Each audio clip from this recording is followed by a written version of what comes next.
Ladies and gentlemen, I'm Simon Adetona Akindes, and I am Professor of Political Science in the Department of Politics, Philosophy, and Law at the University of Wisconsin-Parkside. I am also a member of the Sports Africa Network Board. I was a little boy cycling through the dirt streets of Porto Novo, Benin, when I read about Tommy Smith, John Carlos, and Lee Evans, all black athletes protesting in the 1968 Mexico Olympics. The story impressed the little boy I was, caged in Francophone Africa. On October the 16th, 1968, John Carlos and Tommy Smith defied the international and US Olympic committees by bringing political activism to the podium. They wore black socks, no shoes, raised a black gloved fist above their heads, and looked down when the US national anthem was playing.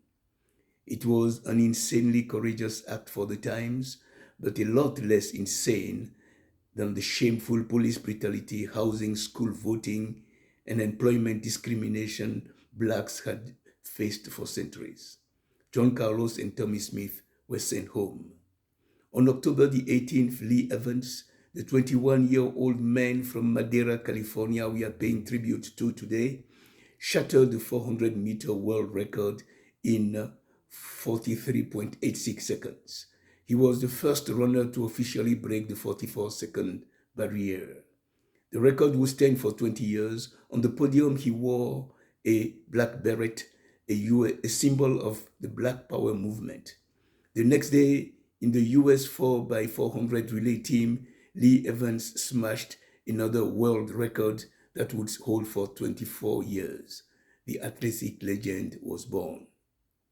A long list of black athletes protesting against injustice had preceded Lee. Muhammad Ali, Paul Robeson, Jackie Robinson, Bill Russell. Robinson, the first black player in the Major League Baseball, famously wrote, "I cannot stand and sing the national anthem. I cannot salute the flag. I know that I am a black man living in a white world." Lee Evans was a community organizer who, with Tommy Smith, created the Olympic Project for Human Rights to boycott the 1968 Olympics. It did not work, but they took their protest to the games. The 1968 Olympics took place a few months after Martin Luther King was assassinated. 1968 was the year when Steve Biko created SASO, South African Student Organization, which led to the Black Consciousness movement. The 1960s were a foundational decade for blacks in sport and in life. Those ebullient moments did not resonate only in the red hills of Georgia, the Rockies or mountains of Tennessee and New York.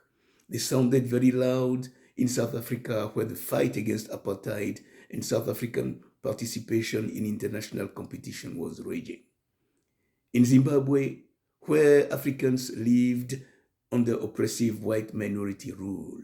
In Mozambique, Angola, Cape Verde, Sao Tome and Principe, where a combination of settler colonialism, racism, dictatorship was the rule straight from Portugal, Western Europe. Sports Africa is paying this tribute to Lee Evans today because in 2005, just for our second conference in Athens, Ohio, Lee Evans was our keynote speaker. We met the legend, a jovial, exuberant, and politically astute gentleman he was. In 2014, he returned to our 10th conference to tell us his fascinating experiences, passion, and work in Africa. We are saddened by his death. He taught us a few important lessons. First, sports is not just a business. Beyond country, talent, glory, and the medals that only a few win anyway, our athletes have lives to live and they must live them. They cannot just run their lanes. They must engage in the struggles of their times and communities. African sports needs this reminder at a time when the focus is exclusively on results and the bucks, when we normalize inequality and blindly follow neoliberal tenets. Second, his activism is Pan-African. He directed national athletics programs in 6 African countries and spent most of his post-Olympic career working in Africa. He knew that the image of the African American was linked to the image of the African. Third, a Yoruba proverb says, no matter how far the stream flows, it never forgets its source. Lee Evans finally returned to his ancestral land. He died in Nigeria on May the 19th, 2021, and is buried in Wasimi, Ogun State. Please join Sports Africa in our tribute to Lee Evans. We proudly call him l'enfant noir, the African child. Long live Lee Evans.